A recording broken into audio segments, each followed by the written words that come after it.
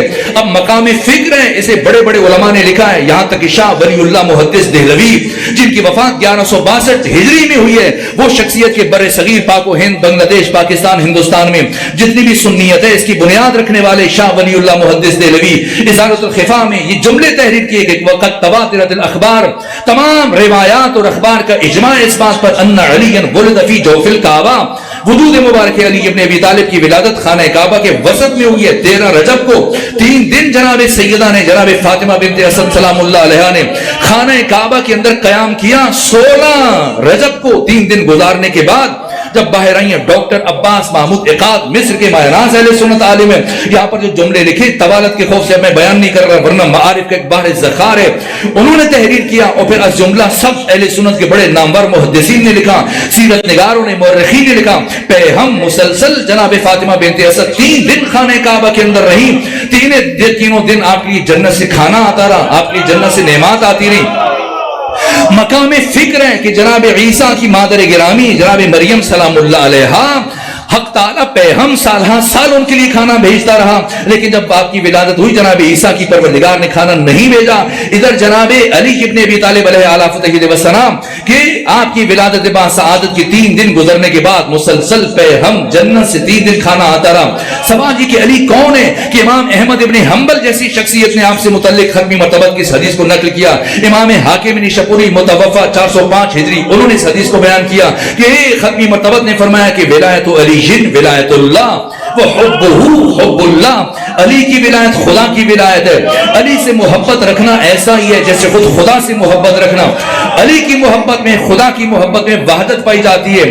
آخر سوال جو اب تک سوال قائم ہوا اور میں کوشش کروں گا مختصر وقت میں اس کا جواب دینے کی کوشش کروں کہ آخر یہ علی کون ہے جس علی کو حق تعالیٰ نے خیر اور شر کے درمیان، نیکی اور بدی کے درمیان، اچھائی اور برائی کے درمیان، حق اور باطل کے درمیان، کفر اور اسلام کے درمیان، شجروں کی طہارت شجروں کی نجاست کے درمیان حد فاصل قرار دیا۔ وہ علی جس کا دیکھنا خدا کی عبادت ہے، جس کا ذکر کرنا خدا کی عبادت ہے، جس سے محبت کرنا خدا کی عبادت ہے۔ کیا خوبصورت تخیل پیش کیا مرحوم افسر عباس زیدی نے، جو عالم بھی تھے، خطیب بھی تھے، شاعر بھی تھے، ادیب بھی تھے، لاہور سے ان کا تعلق تھا۔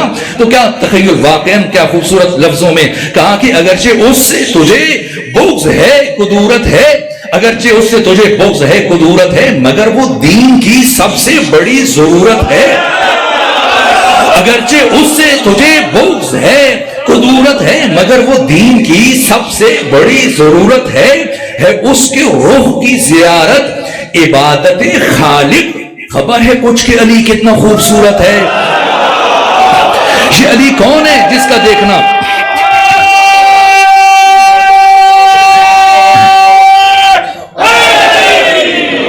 سوال یہ کہ یہ علی کون ہے کہ جن کا دیکھنا خدا کی عبادت ہے، جن کا ذکر خدا کی عبادت ہے، جن سے محبت رکھنا خدا کی عبادت ہے۔ اس کے جواب میں استاد حق شہید مرتضیٰ مطہری نے مستقل کتاب لکھی، اس کتاب کا نام ہے جاذبہ و دافع امام علی، اور اس راز و رمز کو بیان کرنے کی کوشش کی کہ آخر علی کون ہے کہ جس علی کو دیکھنا خدا کی عبادت ہے، جس علی کا ذکر خدا کی عبادت ہے، جس علی سے محبت کرنا خدا کی عبادت ہے۔ کہ اگر کوئی ان تمام سوالوں کا جواب تلاش کرنا چاہتا ہے تو اسے علی کے آغاز کو دیکھنا پڑے گا، علی کے انجام کو دیکھنا پڑے گا، علی کی 63 سالہ حیات طیبہ کا مطالعہ کرنا پڑے گا، پھر سمجھ میں آئے گا، پھر ان تمام سوالوں کا جواب تلاش کرنے میں کامیاب ہو جائے گا۔ کہا کہ علی وہ ذات جس علی کے نور کے ظہور کے لیے اللہ نے اپنے گھر خانہ کعبہ کا انتخاب کیا ہے۔ اور یہاں استاد حق شہید مرتضیٰ مطہری نے پہلی مرتبہ یہ گفتگو کی، اس سے پہلے کسی اہل سنت اہل تشیع میں سے کسی عالم نے اس مسئلے کو بیان نہیں کیا۔ پہلی مرتبہ استاد شہید مرتضیٰ مطہری نے سوال اٹھایا اور پھر خود اس کا جواب دیا کہ آخر کیوں علی ابن ابی طالب کی ولادت کعبہ میں ہوئی، اور آخر کیا غیر از کعبہ کسی دوسرے مقام پر ممکن تھا کہ علی کی ولادت ہو سکتی ہے؟ اس کے جواب میں فرمایا ناممکن نہیں تھا۔ پھر کہا کہ کیوں پیغمبر اسلام کی ولادت کعبہ میں نہیں ہوئی؟ درحالی کہ ابو جعفر یعقوب کلینی نے اصول کافی کی دوسری جلد میں دورہ متقیان سے یہ حدیث نقل کی ہے کہ انا عبد من عبید محمد، میں محمد کے غلاموں میں سے غلام ہوں، تو ختمی مرتبت سید الانبیاء پیغمبر گرامی اسلام کی ولادت کعبہ میں نہیں ہوئی، علی کی ولادت کعبہ میں کیوں ہوئی؟ کسی اور نبی کی ولادت خانہ کعبہ میں نہیں ہوئی، پیغمبر کی ولادت خانہ کعبہ میں نہیں ہوئی، اس کی کیا وجہ ہے؟ تو استاد شہید مرتضیٰ مطہری فرماتے ہیں اس لیے کہ وجود مبارک کی ختمی مرتبت وما ارسلناک الا رحمتا للعالمین کی مصداق ہے۔ ختمی مرتبت نے 9 سالوں میں مدنی زندگی میں تو آخری 9 سال گزارے، اس میں آپ نے 83 جنگوں میں سے 27 غزوات میں بنفس نفیس شرکت فرمائی، اور ایسا نہیں کہ پیچھے بیٹھ کے صحابہ سے فرماتے تھے ایسے جنگ کرنا، ایسے لڑائی کرنا، نہ، خود سب سے اول، سب سے آگے، سب سے پہلے خود جنگ میں شریک ہوتے تھے، صحابہ کرام کو ہدایات جاری فرماتے تھے۔ نہج البلاغہ میں امیر المومنین فرماتے ہیں کہ جب میدان جنگ میں گھمسان کا رن پڑتا تھا اور صحابہ کرام کے قدم اکھڑ جاتے تھے اور وہ گھبرا جاتے تھے، پریشان ہو جاتے تھے، تو آگے بڑھ کر پیغمبر کے دامن میں پناہ لیتے تھے۔ ختمی مرتبہ تاریخ بشر کے شجاع ترین انسان، جتنے بڑے شجاع علی اتنے بڑے شجاع نبی، تو جب نبی کائنات کے انسانی کے شجاع ترین انسان ہے، آپ کے ہاتھ میں تلوار بھی ہے اور سب سے اول، سب سے آگے، سب سے پہلے کھڑے ہوتے ہیں، تو کتنے کافر مارے؟ اب میں پوری طالب علمانہ ذمہ داری کے عرض کر رہا ہوں، علماء کرام دائنے بائنے تشریف فرمائے، ان سے رہنمائی لیجیے، خود تتبع تفوز کیجیے، ڈیجیٹل بٹیر آپ کی جیبوں میں سرچ کیجیے کہ کتنے کافر مارے ختمی مرتبت نے۔ 27 غزوات میں پیغمبر نے ایک کافر کو قتل نہیں کیا، قتل کرنا بجائے خود کسی ایک کافر کو زخمی بھی نہیں کیا۔ کیوں؟ اس لیے کہ ختمی مرتبت رحمت للعالمین ہے، حق تعالی نے آپ کو اپنے جمال کا مظہر قرار دیا۔ اب سمجھنا ہے، اور شہید مرتضیٰ مطہری فرماتے ہیں علی کو اللہ نے اپنے جلال کا مظہر قرار دیا۔ علی پیغمبر گرامی اسلام جمال خدا، علی ابن ابی طالب جلال خدا، حق تعالی کے جلال کا مظہر تام۔ اور کیوں علی کی ولادت خانہ کعبہ میں ہوئی؟ کہ اس لیے کہ اس پوری کائنات میں سوائے اللہ کے گھر خانہ کعبہ کے کوئی بھی دوسرا مقام اللہ کے جلال کے ظہور کی تجلی کو تحمل کرنے کی صلاحیت نہیں رکھتا تھا۔ اور علی کی شہادت مسجد میں ہوئی ہے، مسجد کوفہ میں شہید مطہری بیان فرماتے ہیں جاذبہ و دافعہ میں، کہا کیا ممکن تھا کہ مسجد میں اللہ کے گھر کے علاوہ کہیں اور علی کی شہادت ہو سکتی؟ فرمایا ممکن نہیں تھا۔ کیوں ممکن نہیں تھا؟ کہا اس لیے کہ علی اللہ کا جلال ہے، اور اللہ کے جلال کے شہادت کی بار گراں کو سوائے اللہ کے گھر مسجد کے کوئی بھی دوسرا مقام تحمل کرنے کی صلاحیت نہیں رکھتا تھا۔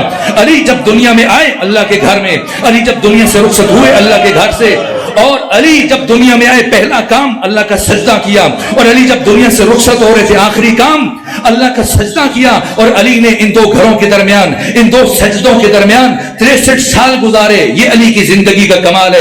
اس لیے ضربت لگتے ہی علی کی زبان سے یہ ذکر جاری ہوا کہ فزت ورب الکعبہ۔ کیوں علی نے فزت ورب الکعبہ کہا ہے؟ اپنی 63 سالہ حیات طیبہ پر نگاہ ڈالیے، یہ علی کی زندگی کا کمال ہے۔ اسی لیے علی کو دیکھنا خدا کی عبادت ہے، اسی لیے علی کا ذکر خدا کی عبادت ہے، اسی لیے علی سے محبت کرنا خدا کی عبادت ہے۔ کہ شہید مرتضیٰ مطہری فرماتے ہیں آئے اللہ کے گھر میں، رخصت ہوئے اللہ کے گھر سے، جب آئے تو سجدہ کیا، جب رخصت ہوئے تو سجدہ کیا، تو گھروں کے درمیان، تو سجدوں کے درمیان علی نے 63 سال گزارے۔ اور علی کی زندگی کا کمال یہ کہ ان 63 سالوں کے کسی ایک لمحے کے کروڑویں حصے میں بھی علی نے کسی بشر کو اپنی طرف متوجہ نہیں ہونے دیا، ہمیشہ خدا کی طرف بلایا، ہمیشہ خدا کی طرف بلایا۔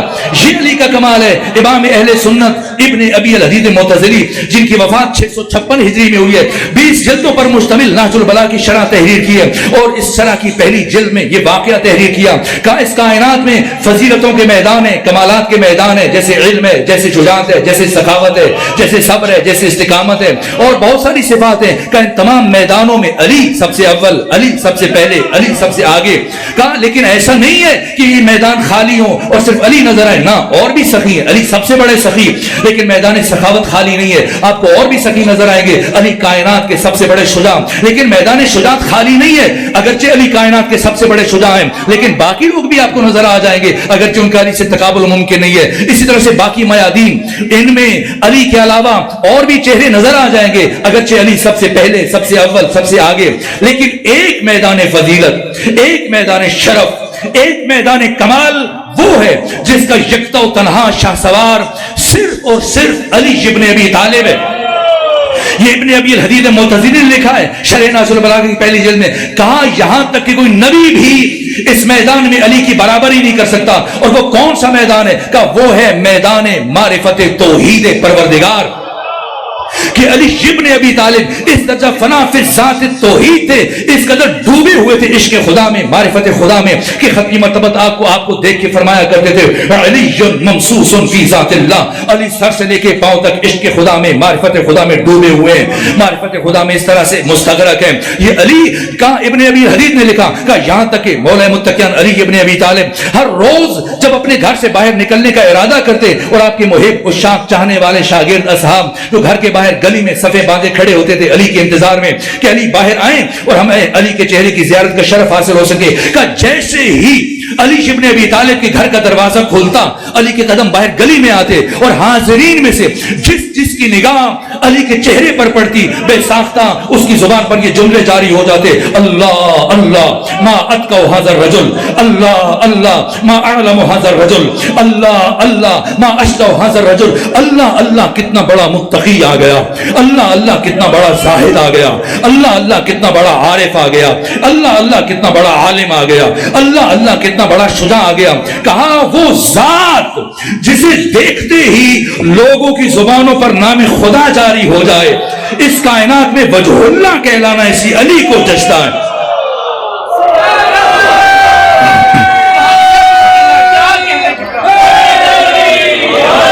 یہ علی کی زندگی کا کمال ہے، شاید بشر تشخیص نہ دے پاتا، اس لیے امیر المومنین نے خود اپنا تعارف فرمایا، یہ خود ثنائی نہیں ہے، اپنی تعریف نہیں ہے، یہ خود شناسائی ہے۔ علی نے لازم سمجھا کہ بشر کو اپنا تعارف کروا کے جائے، فرمایا انا آیت اللہ العظمی، انا آیت اللہ الکبری، ما للہ آیت اکبر منی، میں ہوں آیت اللہ العظمی، میں ہوں آیت اللہ الکبری، خدا کی مجھ سے بڑی آیت اس کائنات میں وجود نہیں رکھتی ہے۔ آیت کا کیا معنی ہے؟ آیت کا معنی آئینہ، جو امام راغب اصفہانی نے مفردات راغب میں تحریر کیا۔ آیت یعنی آئینہ، یعنی علی فرما رہے میں ہوں آئینہ پروردگار۔ اگر بات سمجھانے کے لیے بچوں کو جوانوں کو میں دست ادب جوڑ کے آپ سے سوال کروں کہ آج کے دن آپ میں سے کسی نے آئینہ دیکھا ہے؟ تو سب سر ہلا رہے ہیں اس بات میں کہ ہاں دیکھا ہے۔ بچے کم بڑے بوڑھے نہ دیکھیں، یہ بچے جوان جب بھی گھر سے نکلنے کا ارادہ کرتے ہیں تو آخری کام یہی کرتے ہیں، آئینے کے سامنے کچھ دیر کھڑے ہو کر سجتے ہیں، سورتے ہیں، آراستہ ہوتے ہیں، تیار ہوتے ہیں، آمادہ ہوتے ہیں باہر جانے کے لیے۔ ہر روز دن میں شاید کئی مرتبہ آئینے کے سامنے کھڑے ہوں گے تو کہہ رہے ہیں کہ آئینہ دیکھا ہے۔ لیکن اگر میں دست ادب جوڑ کے عرض کروں کہ آج کے دن آپ سے کسی نے آئینہ نہیں دیکھا، شاید کسی ایک نے یا دو افراد نے آئینہ دیکھا ہو، اس لیے کہ کیا آج کے دن ہم آئینہ دیکھنے کے لیے آئینے کے سامنے کھڑے ہوئے تھے یا آئینے میں خود کو دیکھنے کے لیے کھڑے ہوئے تھے؟ ہم آئینے میں خود کو دیکھنے کے لیے کھڑے ہوئے تھے، آج ہم آئینہ دیکھنے کے لیے نہیں کھڑے ہوئے تھے۔ آئینہ ہم اس دن دیکھتے ہیں جب آئینہ خریدنے کے لیے جاتے ہیں، یا جس دن ہم آئینے کی صفائی کرنا چاہ رہے ہوتے ہیں تب ہم آئینے کو دیکھتے ہیں۔ آج ہم آئینہ دیکھنے کے لیے کھڑے نہیں ہوتے، آئینے میں خود کو دیکھنے کے لیے کھڑے ہوئے تھے۔ آئینہ کسے کہتے ہیں؟ جو اپنا آپ نہ دکھائے، اپنے اندر کسی اور کو دکھائے۔ سمجھ رہے ہیں علی اپنے تعارف میں کیا فرما رہے ہیں؟ یہ جو ہم فقہاء کو، مجتہدین کو، علماء کو آیت اللہ کہتے ہیں، آیت اللہ العظمی کہتے ہیں، یہ مجازن کہتے ہیں۔ مجازن کہنے میں کوئی مذائقہ نہیں ہے، کوئی حرج نہیں، نسبی اعتبار سے۔ جس طرح سے آپ اور میں محمد علی جناح جن کا تعلق بر صغیر سے تھا، جنہوں نے پاکستان بنایا، ہم انہیں قائد اعظم کہتے ہیں، تو کیا غلط ہے؟ قائد اعظم تو رسول اللہ ہیں، پیغمبر اسلام سب سے بڑے قائد ہیں، تو پھر آپ محمد علی جناح کو قائد اعظم کیوں کہتے ہیں؟ نسبی اعتبار سے۔ جب ہم خود کے ساتھ یا اس مملکت کے اس خطے کے باقی سیاست مداروں، سیاستدانوں کے ساتھ ان کا تقابل کرتے ہیں، نسبی اعتبار سے ان کو اپنی نسبت سے قائد اعظم کہتے ہیں کہ ہمارے درمیان، اور یہ صحیح ہے۔ اسی طرح سے جب ہم مجتہدین کو، علماء کو، فقہاء کو آیت اللہ کہتے ہیں، آیت اللہ العظمی کہتے ہیں، خود کے ساتھ تقابل کرتے ہو کہ یہ وہ افراد ہیں جنہیں دیکھ کر انسان کا ذہن خدا کی طرف منتقل ہو جاتا ہے۔ لیکن استاد شہید مرتضیٰ مطہری نے بیان کیا کہ اس کائنات میں علل اطلاق بطور مطلق لفظ آیت اللہ العظمی کا بارز ترین، اتم ترین، کامل ترین مثال وجود مبارک علی ابن ابی طالب علیہ اعلیٰ فتح والثناء کہ جیسی بشر آپ کو دیکھتا تھا اس کا ذہن فوراً خدا کی طرف منتقل ہو جاتا تھا۔ یہ علی کا تشخص ہے، علی کا پہچان ہے۔ بس میں گفتگو سمیٹ رہا ہوں، بات ختم کر رہا ہوں۔ یہ علی کی زندگی کا کمال ہے، اسے استاد نے بیان کرنے کی کوشش کی، کبھی موقع ملا میں تفصیل سے بیان کروں گا، لیکن اب بس آخری جملے عرض کر رہا ہوں۔ خود کو سمجھنا ہے، پہچاننا ہے، تاکہ سمجھ میں آ جائے علی کی شجاعت علی کی پہچان نہیں ہے، علی کی سخاوت علی کی پہچان نہیں ہے، علی کی دیگر صفات، فضائل، کمالات علی کی پہچان نہیں ہے۔ مبادا کوئی انسان گمراہ ہو جائے، مبادا کوئی انسان علی کے ان لامتناہی لامحدود کلمات، کمالات کو دیکھ کر آپ کی ربوبیت کا قائل ہو جائے۔ اس لیے سمجھنا ہے، اس لیے استاد شہید مرتضیٰ مطہری نے اس سے متعلق پوری کتاب لکھی ہے کہ کون سی